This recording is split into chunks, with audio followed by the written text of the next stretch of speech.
నమస్తే, welcome to our channel. ఇంధన కొరత అనే అంశాన్ని తెరపైకి తీసుకొచ్చి చంద్రబాబు నాయుడు గారిని టార్గెట్ ఎందుకు చేస్తున్నారు?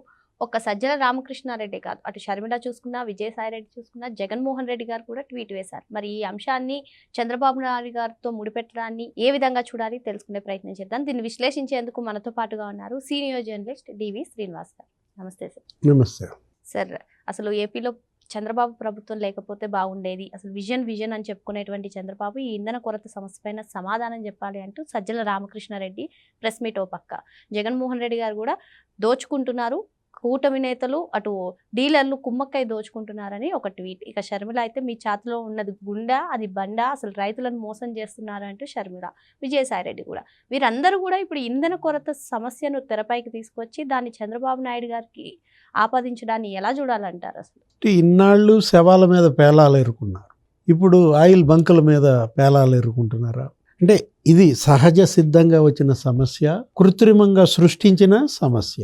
కరెక్ట్గా పోయిన నెల హైదరాబాదులో ఇదే విధంగా కృత్రిమ కొరత సృష్టించటం, మొత్తం బంకులకి జనం ఎగబడటం, అసలు బంకుల దగ్గర పోలీసులు, అసలు ఛానళ్ళు మొత్తం స్క్రీన్ మీద చూపించటం తెలంగాణలో ఎక్కడా లేదు. ఒక హైదరాబాద్లోనే అప్పుడు కృత్రిమ కొరత ఎలా సృష్టించారు, ఎట్లా రేవంత్ రెడ్డి ప్రభుత్వాన్ని అన్పాపులర్ చేయాలి, అప్రదిష్ట పాలు చేయాలి, ఇప్పుడుందా? వెంటనే అది తాత్కాలిక కృత్రిమ సమస్య కాబట్టి తేలిపోయింది. ఇప్పుడు ఒక 5 రోజుల క్రితం కొంతమంది వైఎస్ఆర్ కాంగ్రెస్ పార్టీ మాజీ ఎమ్మెల్యేలు, మాజీ ఎంపీలు హైదరాబాద్ వచ్చారని, కేటీఆర్ని కలిశారని అంటున్నారు. ఎవరు? వెల్లంపల్లి శ్రీనివాస్, మరి దేవినేని అవినాష్, ఇంకెవరెవరో కొంతమంది. కేటీఆర్ చర్చల సారాంశమా ఇది? ఇది ఎవరిచ్చిన ఐడియా? ఇక్కడ మేము హైదరాబాద్లో ఎలా లేని సమస్య సృష్టించి రేవంత్ రెడ్డిని ఇబ్బంది పెట్టాం, మీరు అదే ఎత్తుకోండి అని చెప్పాడా? ఇప్పుడు సమస్య లేదని మనం అంటల్లా. ఇప్పుడు ఈ పాపం ఎవరిది? ఈ పాపం ప్రభుత్వ పెద్దలదా, ప్రతిపక్షానిదా, లేదు పెట్రోల్ కార్పొరేషన్లదా? ఇప్పుడు ఈ పాపం ఐఓసిఎల్ది అన్నారు. ఈరోజు బ్యానర్ ఐటమ్ ఏదో పేపర్లో కూడా చదివాం, ఇండియన్ ఆయిల్ కార్పొరేషన్. అంటే ఇప్పుడు బంకుల వాళ్ళందరూ ఏమంటున్నారు? ఇన్నాళ్ళు మాకు క్రెడిట్ ఇచ్చేవాళ్ళు, 50 లక్షల వరకు క్రెడిట్ పెట్టేటటువంటి కంపెనీలు ఇప్పుడు డబ్బు కడితేనే ఇస్తామంటున్నారు. కంపెనీలు బంకులకి క్రెడిట్ ఇస్తే బంకులు వాళ్ళ దగ్గర కొనే, భారీ ఎత్తున కొనే వాళ్ళకి వాళ్ళు క్రెడిట్ ఇచ్చే దాంట్లో ఇలా నడిచిన సైకిల్ దెబ్బతిన్న విధానం. అసలు నిజంగా కొరత ఉందా? 60 రోజులకు సరిపడా చమురు నిల్వలు మన దగ్గర ఉన్నాయని కేంద్రం అంటాం. 40 దేశాల నుంచి ఆయిల్ వస్తుందని చెప్తున్నారు.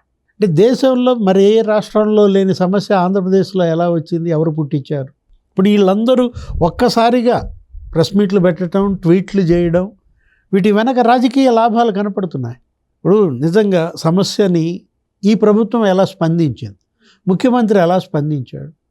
4 రోజులుగా మనం చూస్తున్నాం. ఆయన టెలికాన్ఫరెన్సులు, సమీక్షలు, అధికారుల మీద ఒక టాస్క్ ఫోర్స్ ఏర్పాటు చేశారు, ఒక టోల్ ఫ్రీ నంబర్ ఒకటి ఏర్పాటు చేశారు. అటు రెవెన్యూ, పోలీస్, లీగల్ మెట్రాలజీ అందరితో టాస్క్ ఫోర్స్. ఇప్పుడు ఎక్కడున్నారు? తహసీల్దార్ ఎక్కడున్నాడు? జేసీ ఎక్కడున్నాడు? కలెక్టర్ ఎక్కడున్నాడు? ఎస్పీ ఎక్కడున్నాడు? ఎస్పీ కూడా బంకుల దగ్గర తిరుగుతున్నారంటే అంటే ప్యానిక్ సిట్యుయేషన్ క్రియేట్ చేసింది ఎవరు? ప్రజలు ప్యానిక్ అయ్యారు, వాస్తవమే. వరుసపడ్డారు, క్యానులతో వచ్చారు, అసలు మొత్తం ట్యాంక్ ఫిలప్ చేయించుకుని వెళ్ళిపోతున్నారు. ఇప్పుడు యాక్చువల్గా అమ్మా, నీకు ఆంధ్రప్రదేశ్లో పెట్రోల్ ఏంటి రోజుకి ఎంత అమ్మేవాళ్ళు? 6,330 కిలోలీటర్లు. ఒక శనివారం ఎంత అమ్మారు? 8,489 కిలోలీటర్లు. అంటే ఒక్క రోజులో 2,000 కిలోలీటర్ల డిమాండ్ ఎలా పెరిగింది? ఎందుకంత ప్రజల్ని ప్యానిక్ చేశారు అంటే 34% పెరిగిపోయింది. ఆదివారం 7,750 కిలోలీటర్లు, అంటే 1000 కిలోలీటర్లు ఎక్కువ, అంటే 22% ఆదివారం డిమాండ్. అంటే ఎలాంటిది వీళ్ళు ఎలా రెచ్చగొట్టారు, ఏ విధంగా బంకుల మీదకి వెళ్ళని ఎగదోశారు అంటే చెప్తున్నాను. డీజిల్ రోజుకి అమ్మకం ఎంత? ఆంధ్రప్రదేశ్లో డీజిల్ వచ్చేసరికి 9,048 కిలోలీటర్లు, సాటర్డే వచ్చేసరికి 10,556 కిలోలీటర్లు వల్ల, అంటే 1,500 కిలోలీటర్లు ఒక్క రోజులో డిమాండ్ పెరిగిందంటే 16%. అదే సండేకి వచ్చేసరికి 9,396 కిలోలీటర్లు మళ్ళీ పడిపోయింది, అంటే 1000 కిలోలీటర్లు మళ్ళీ తగ్గింది. అంటే ఎలా వీళ్ళు రాజకీయ లాభాల కోసం ప్రజల్ని రెచ్చగొట్టడంగా చూడాలా, దీన్ని ఈ ప్రభుత్వాన్ని అస్థిరపరచడంగా చూడాలా?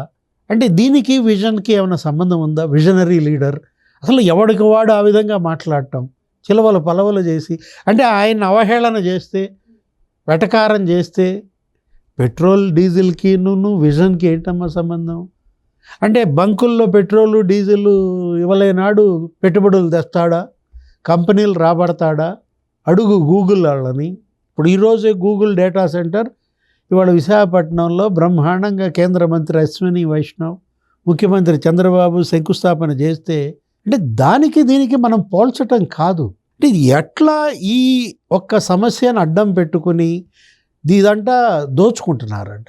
కృత్రిమ సమస్య క్రియేట్ చేసి కూటమి నాయకులు దీన్ని అడ్డం పెట్టుకుని బ్లాక్లో విక్రయాలు, దోపిడీ అని జగన్మోహన్ రెడ్డి ట్వీట్ పెడతాడు. అతను సజ్జల రామకృష్ణారెడ్డి అయితే చంద్రబాబు ప్రభుత్వం లేకుండా ఉంటే బాగుండేది అని ప్రజలు అనుకుంటున్నారంట. ప్రజలు అనుకుంటున్నారా? ప్రజల భార్గవరెడ్డి అనుకుంటున్నాడా? చంద్రబాబు ప్రభుత్వం లేకుండా ఉంటే బాగుండేదని క్రిమినల్స్ అనుకుంటున్నారు. నాకు తెలిసి జైళ్ళకి వెళ్ళినాళ్ళు అనుకుంటున్నారు, జైలు నుంచి బెయిల్పై వచ్చినాళ్ళు అనుకుంటున్నారు.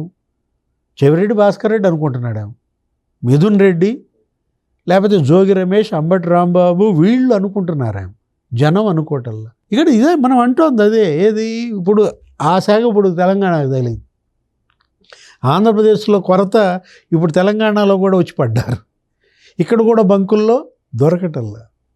అంటే ఎలా దీన్ని ఒక చైన్ రియాక్షన్గా మార్చారంటే చెప్తున్నాను. ఇప్పుడు మనం తీసుకుందాం, ఏది వీళ్ళు మొత్తం అందరికీ అక్షంతలు పడ్డాయి, బ్రహ్మాండంగా కేంద్రం కూడా దీనిపైన ఇదైంది.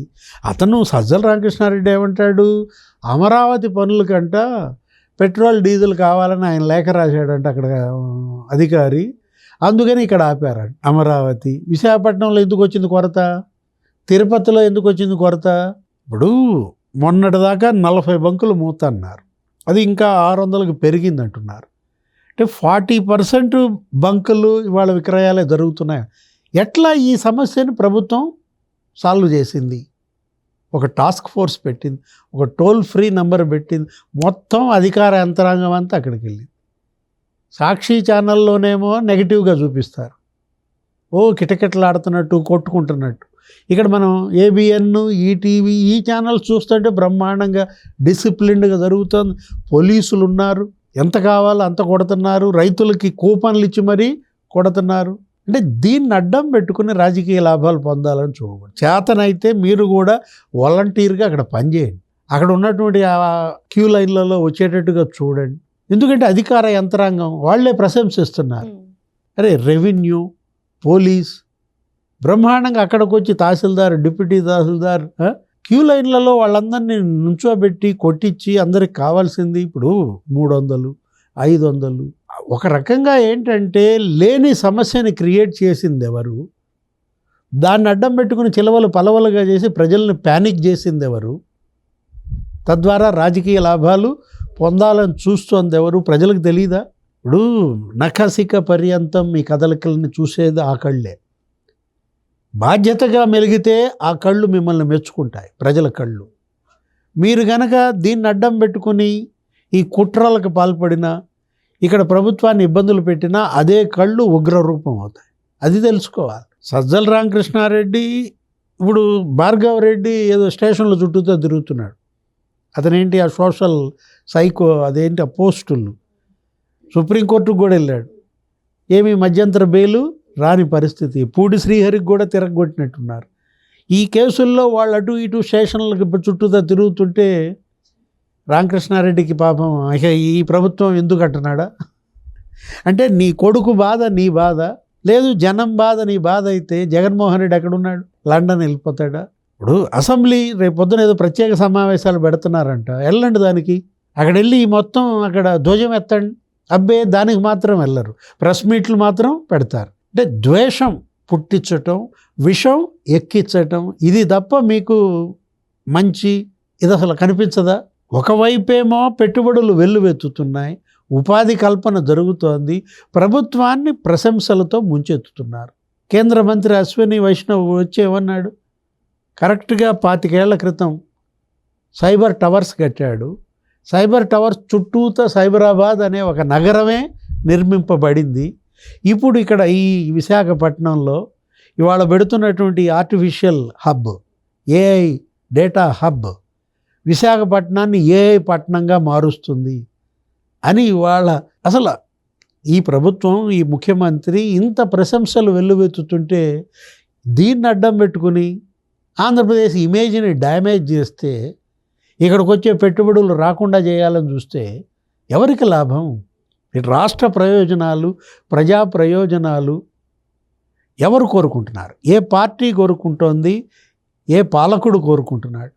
ఈ రాష్ట్రం నాశనం కావాలి, ఈ జనం నష్టపోవాలి, వీళ్ళు ఏడవాలి, ఆ ఏడుపుల్లో మనం ఆనందించాలి అనుకునే పార్టీ ఇవాళ వైఎస్ఆర్ కాంగ్రెస్ పార్టీగా. ఇది కదా చర్చ. మరో అంశంతో మళ్ళీ కలుద్దాం. Thank you sir. నమస్తే.